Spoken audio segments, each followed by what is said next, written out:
I'm here in Kelowna for Emergency Preparedness Week, talking with firefighters and mayors about the challenges posed by the increased extreme weather events that come from climate change, whether it's wildfires or floods or heat waves or cold snaps that are having an impact on our growers. We know that we need to be more prepared, more coordinated, and focus on everything we're doing to keep families, individuals, communities, and our country safe.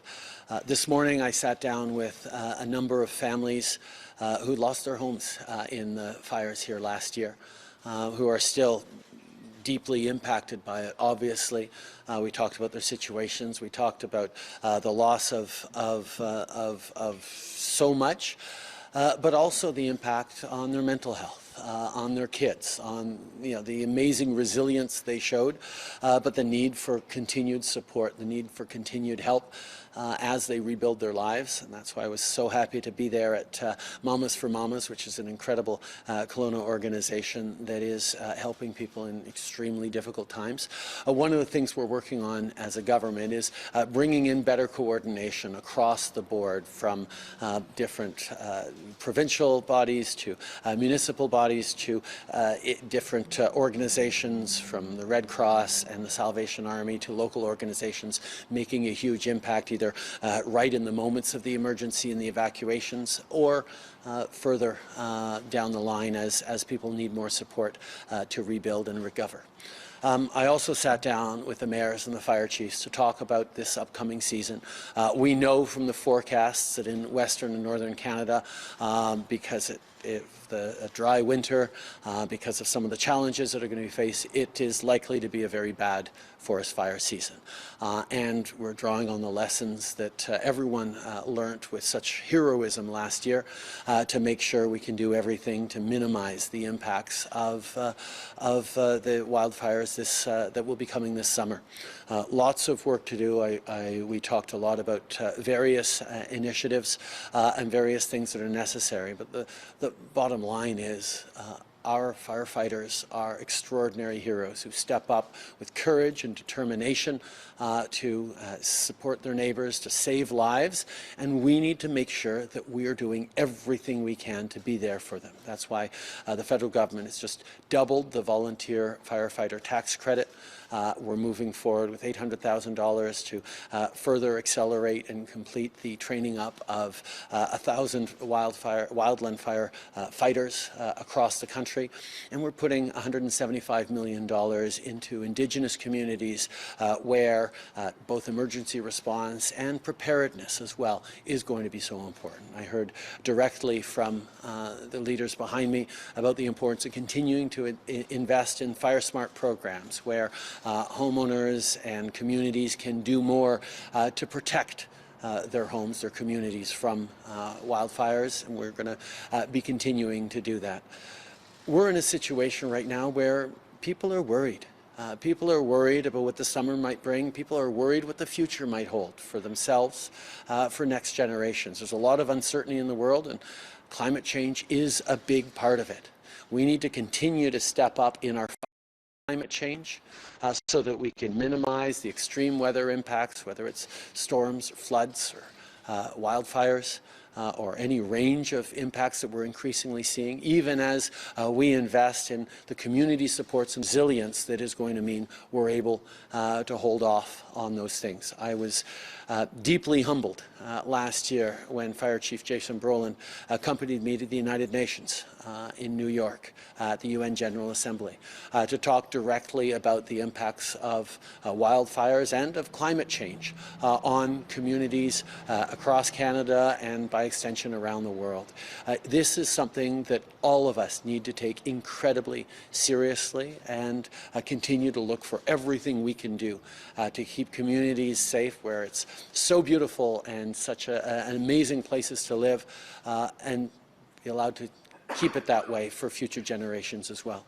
Je suis très touché d'être ici à Kelowna aujourd'hui pour parler de feux de forêt, de parler des changements météorologiques extrêmes, de l'impact des changements climatiques sur les communautés. J'ai parlé avec des familles qui ont perdu leurs résidences, j'ai parlé avec les pompiers, j'ai parlé avec les leaders municipaux.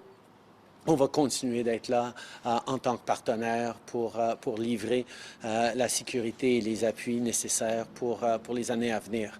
I want to highlight that Minister Sajjan has been a key part of the preparation for upcoming challenges. As Minister of Emergency Preparedness, he's working very, very hard to keep all the connections with these communities going and make sure that across the country we are keeping people safe, we're protecting communities, and we're reassuring people that our communities and our institutions are there to support them even through the worst times as we build a better future for all. So thank you very much for being here, and mostly thank all of you for your leadership and your heroism and everything you do, whether it's as municipal leaders or as firefighters. We'll now begin a quick scrum. First question to Radio-Canada. Radio-Canada, Lynne-Françoise Pelletier. Monsieur Trudeau, pourquoi avoir changé la position du Canada par rapport à l'adhésion de la Palestine à l'ONU et à qui souhaitez-vous envoyer ce message?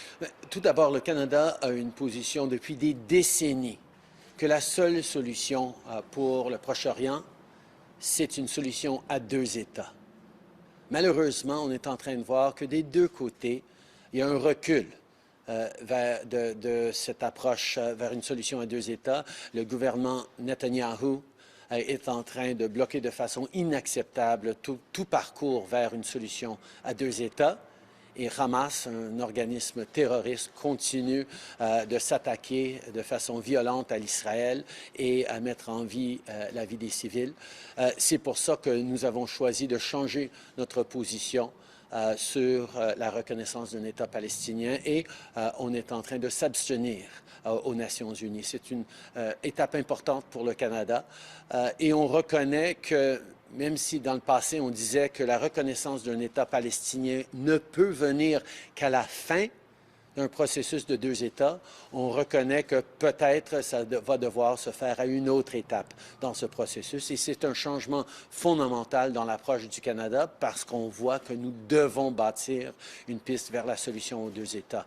En même temps, évidemment, on va être là pour investir dans l'aide humanitaire, pour protéger la vie des civils, pour travailler avec la communauté internationale, pour établir une piste, encore une fois, vers la paix et la stabilité dans la région. Voulez-vous en anglais? Okay.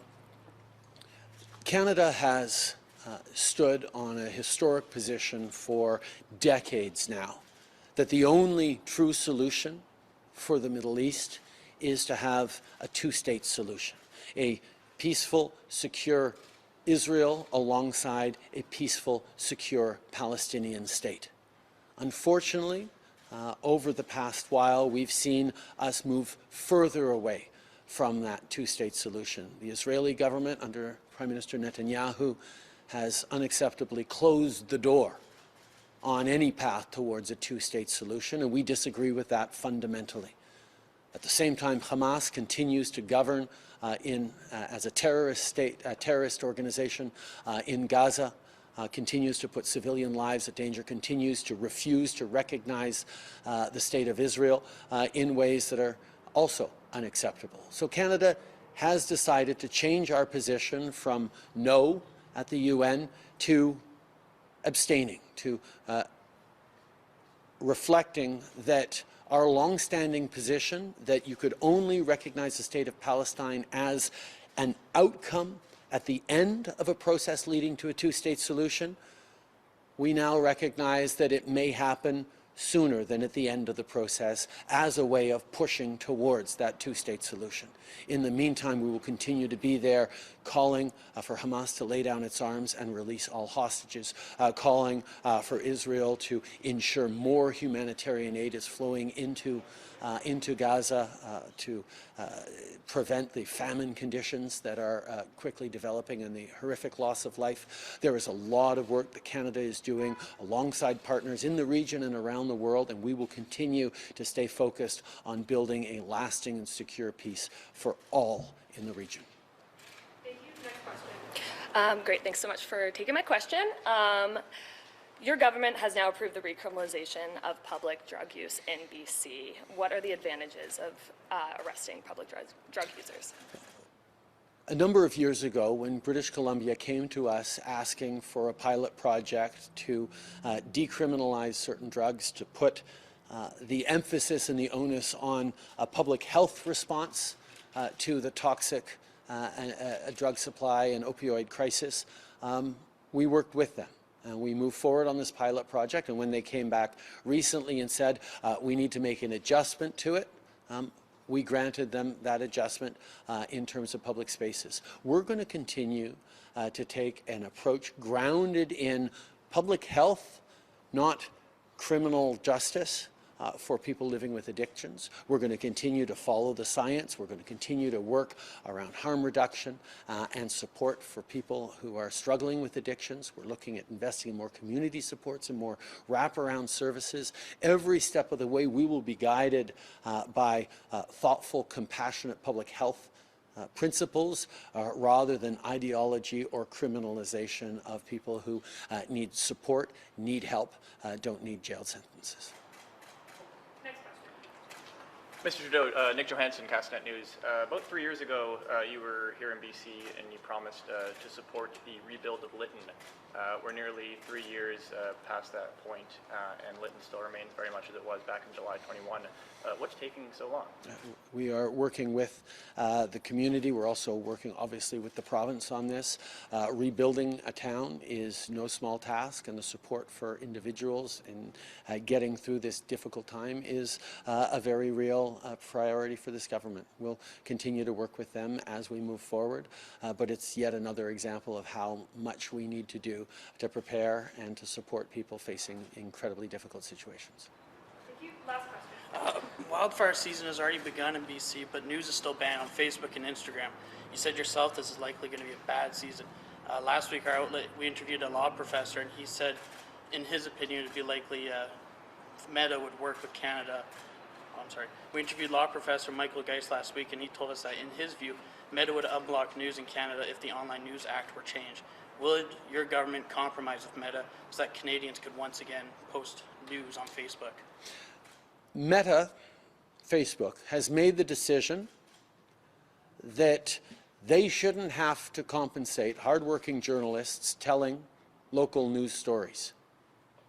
It is a decision by Meta that makes billions of dollars of profit all around the world, that they have no accountability to journalists that actually tell local stories, work hard to actually make sure people are properly informed, and instead make money off of sharing of information without recognizing the role they must play in a strong, independent media that is enhancing our democracies.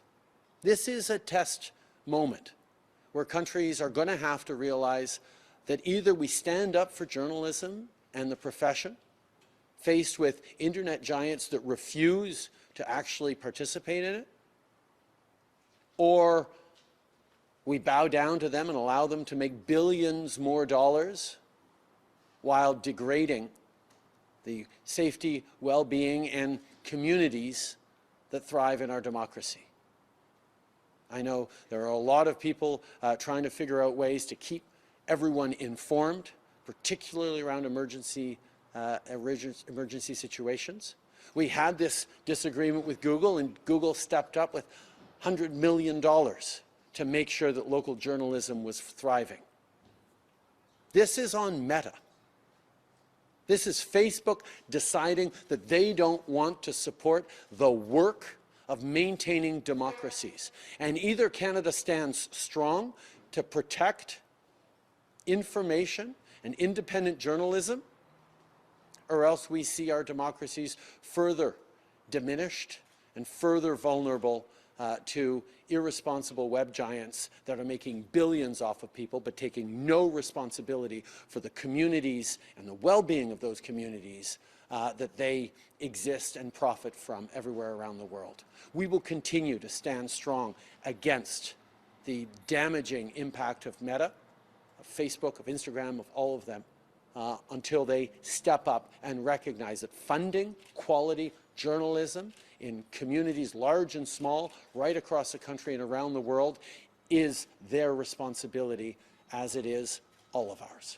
Prime Minister, is Canada willing to recognize a Palestinian state even if Israel objects? I just answered that question. Merci beaucoup tout le monde. Thank you. Thank you.